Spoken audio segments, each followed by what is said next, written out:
ચાલો આપણે બનાવીએ મગ ચોખાની હેલ્ધી ખીચડી.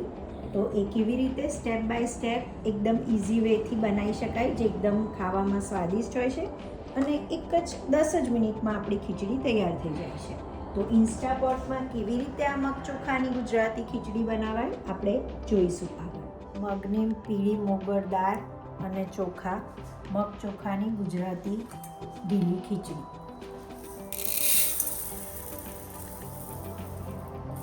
એક અને અડધો કપ એટલે 1.5 કપ મગની દાળ અને 3/4 કપ ચોખા. આ બાસમતી ચોખા છે, સાદા ચોખાની પણ બને, પણ માપ આ રીતે રાખવાથી મસ્ત ઢીલી અને હેલ્ધી ખીચડી બને છે. પછી એને બરાબર મિક્સ કરી લો. આ ખીચડી 2 કે 3 જણ આરામથી ખાઈ શકે છે. દાળ ચોખાને આપણે સારી રીતે ધોઈ નાખીશું 4-5 વખત, જ્યાં સુધીને એનું સફેદ પાણી ઉતરે ત્યાં સુધીને મચેડીને ધોવાનું, ચોખ્ખું પાણી આવે ત્યાં સુધી.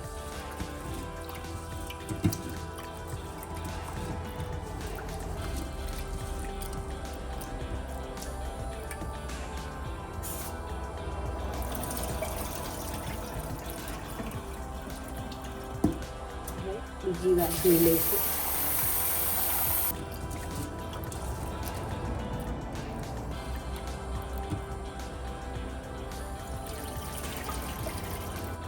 ત્રીજી વાર.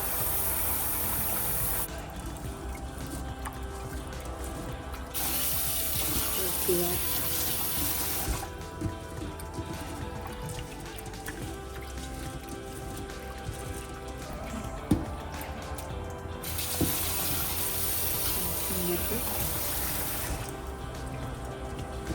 જોઈ શકાય છે કે પાણી ચોખ્ખું થઈ ગયું છે.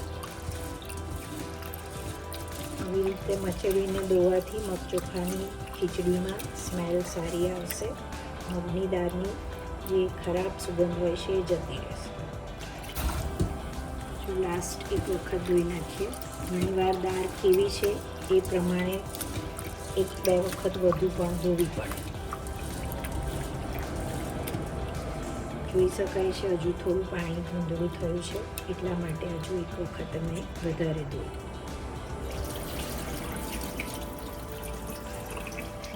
ચોખા ધોઈ ગયા છે, એમાં માપનું પાણી નાખીશું.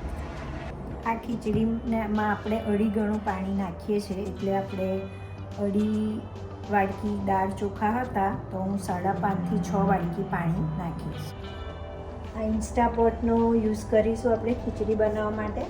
તો હવે આપણે પાણીનું માપ લઈ લઈએ. 5.5 વાડકી પાણી નાખીશું એટલે મસ્ત ઢીલી ખીચડી બનશે.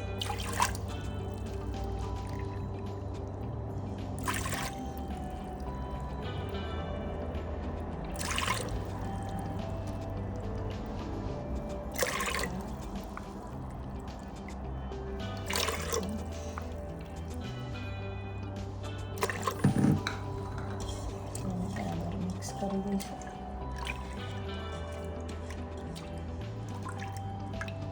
હવે આપણે માપનું પાણી મૂકીને એને ઇન્સ્ટાપોટમાં એનો બાઉલ મૂકી દઈએ અને હવે આપણે માપ માટે મીઠું ને હળદર નાખીએ. ખીચડી માટે 1 અને 2 ચમચી મીઠું,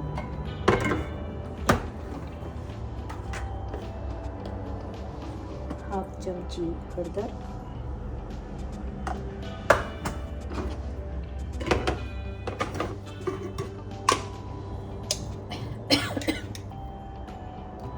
1 ચમચી ઘી. બધું ખીચડી માટે તૈયાર કરી દીધું છે. 2 ચમચી મીઠું, 1/2 ચમચી હળદર અને 1 મોટી ચમચી ઘી. હવે એને બરાબર મિક્સ કરી આપણે લીડ બંધ કરીશું અને કેટલો ટાઈમિંગ મૂકવાનો એ પણ તમને બતાવું. સ્વિચ ઓન કરી અને ઇન્સ્ટાપોટ સ્ટાર્ટ કરીએ. સૌથી પહેલાં સ્ટાર્ટ, પ્રેશર કૂક, કારણ કે કૂક કરવાની છે. 20 મિનિટ્સ ઇનફ છે. સ્ટાર્ટ. હવે આપણી ખીચડી 20 મિનિટમાં તૈયાર થઈ જશે.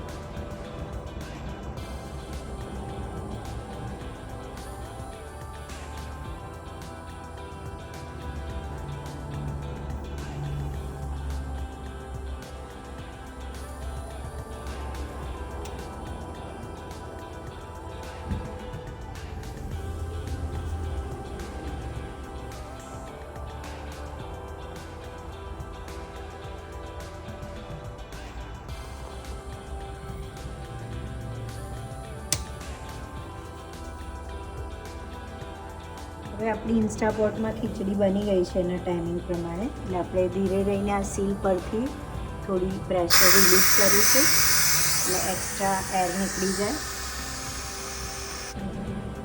આ રીતે બધી જ એર નીકળી જાય પછી આપણું કુકર રેડી છે ઓપન કરવા માટે.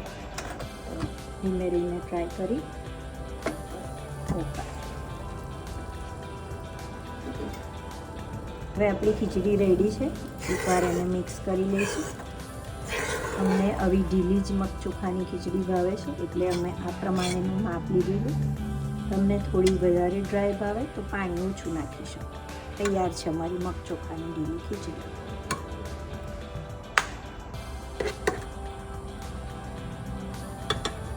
આ છે આપણી ગુજરાતી મગ ચોખાની ખીચડી. અને એને વધારે સ્વાદિષ્ટ ને હેલ્ધી બનાવવા માટે અમે એમાં થોડી પ્રોટીન પણ લઈએ છીએ અને વેજીટેબલ્સ પણ સલાડ લઈએ છીએ, પાપડી સ્વાદ માટે અને છાશ. તૈયાર છે અમારી મગ ચોખાની ઢીલી ખીચડી.